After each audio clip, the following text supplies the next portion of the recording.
Thokozani sanibonani dumelang apsheni and hello. Namhlanje ngithi kuwena bakwethu salam alaikum wa alaikum salam wa alhamdulillah. This is Mkuloti from 131 Marshall Street, Johannesburg CBD. There is something of which kumele sivume uma siyabantu. You know, uma uyinyanga, being a traditional practitioner, it means you must make sure ukuthi you learn about other things and kumele uthunywe njengomuntu omoya ukuthi akuhambe uyokhulekela abantu bakho endaweni ethize, akuhambe uyofuna amandla endaweni ethize. This is something of which I've been doing. It has been months now since I have started on my Islamic faith mission of understanding what is Islamic faith. What is its purpose in life? And what are the benefits of one being a Muslim? So this is something of which I've been undergoing and I'll continue undergoing up until ngiyazi ukuthi ini because of now I have learned how to heal people ngendlela yesi-Muslim.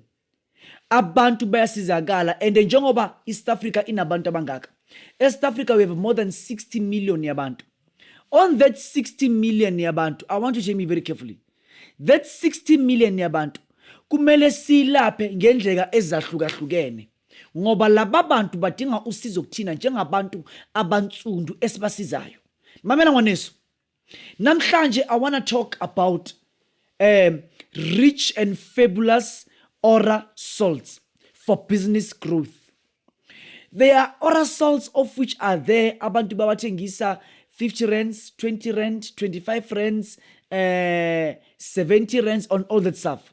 Mina, the aura salts of which I have, these are not the aura salts, just normally aura salts for purpose of depression, anxiety, and all those kind of things. The aura salts of which I have, it's for luck, it's for business, it's for growth in life. I repeat again, it's for luck, it's for business growth, and it's also for success. Kuze impilo yomuntu ikwazi ukuthi ibe ngcono. What I do, lama aura salts wami ngihamba nawe ngiwayise e-shrine. On that shrine, it is where umuntu athatha khona amandla. Ngiyathandaza at the shrine, a Muslim shrine. Ngiyathandaza at the mosque. Njengoba ngithandaza at the mosque, ngicelela abantu bami, njengoba ngithunywe amadlozi noma umoya ukuthi ngiye lapha ya. You know mina, I have been saying when one is a Muslim or when one is under a Muslim faith, there is an issue of ukuthi bazonda amadlozi. Can't you know that's not how it is? Coming to an Islamic faith, awuzondi amadlozi, but you embrace amadlozi ngendlela ehlukile. A Muslim faith doesn't inquire one ukuthi umuntu yakhona asebenzise izinto ezimbi. Azifuni umuntu onodlame. That's why uma ngithatha lama aura salts kumele ngihlale ngizile, mangiqeda kuzila ngihambe ngiyokhulekela lama aura salts. Lama aura salts mntanami ngifuna understand ukuthi ngiwakhulekela at the shrine, in a Muslim shrine, kuze impilo yakho ikwazi ukuthi ibe ngcono. This is something of which is genuine for business growth. Uma kuyikuthi you believe ukuthi you need an what you call this, udinga i-aura salt from somewhere else, it's okay. Kodwa uma udinga i-aura salt kamkhuloti, just be aware that le aura salt ngiphahlele noma ngikhulekele endaweni eyishrine kuze impilo yakho ikwazi ibe ngcono. This aura salt is for business growth, it's for luck, it's for success. Ngingena nginjengobuhlalo emosque, abangilwisi abayenzi nix because of ngithunywe umoya ukuthi this time sebenza izinto zakho eshrine, ngoba izitha zakho eziningi sezivala isigodlo sakho kuze abantu abaningi uthi uma basebenza kube kwingathi izinto zabo azilungi, kanti kuyikuthi lento le abantu abayenzayo ukuvala wena, so that kube kwingathi ayikho into ekungathi ikhanyisele iyakhanya empilweni yabantu, ngoba isigodlo sakho bafuna ukusivala as much as bafuna ukuvala inkonzo. Manje kumele ukuthi ube umuntu ukuthi uthatha konke kwakho ukukhulekela in a Muslim shrine, then uza nazo sekuthi ziphahlele lapho, zikhulekele lapho, yonke into isilungile. So these are the oral salts of which umkhulu wethu unazo.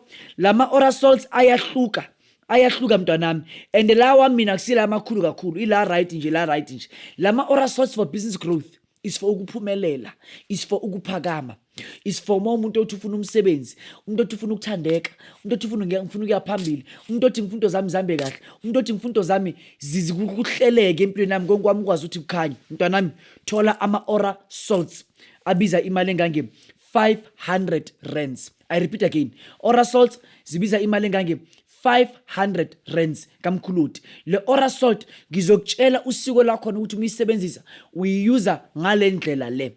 And uma uyisebenzisa i-oral salt, you don't just use an oral salt uthule noma ubiza amadlozi kini. What you do, you must always say Muhammad wa salim, Muhammad wa salim, Muhammad wa salim, Muhammad wa salim, Muhammad wa salim. At least do that 7 times. 7 times. And after that, kindly say, may peace be upon the prophet's family and the prophet and the prophet himself. Then afterwards, you say, Allah wabau, Allah wabau, Allah wabau, Allah wabau, Allah wabau, Allah wabau, Allah wabau, 7 times. Uma ulogu wenza lento le, but it's something of which I'll explain to you uma suyenza. Bagwethu, amandla akhona under an Islamic faith, but there must be a way yokuthi uma ungena kulento kube nabantu abakufakayo endaweni yokuthi ziphezulu. Njengoba mina ngihlangene nabantu ukuthi babaphathi baleya ndawo leya bangikhomba lemfihlo. Ngisaza into eziningabi ze-Islamic faith. Uma uyinyanga awuhlali, inyanga yenza kanje, uyaphuma, uyangena emosque, uyaphuma, uyangena e-shrine, uyathandaza. Umkhulu from 131 Marshall Street, Johannesburg CBD. Order your oral salt namhlanje. Thank you.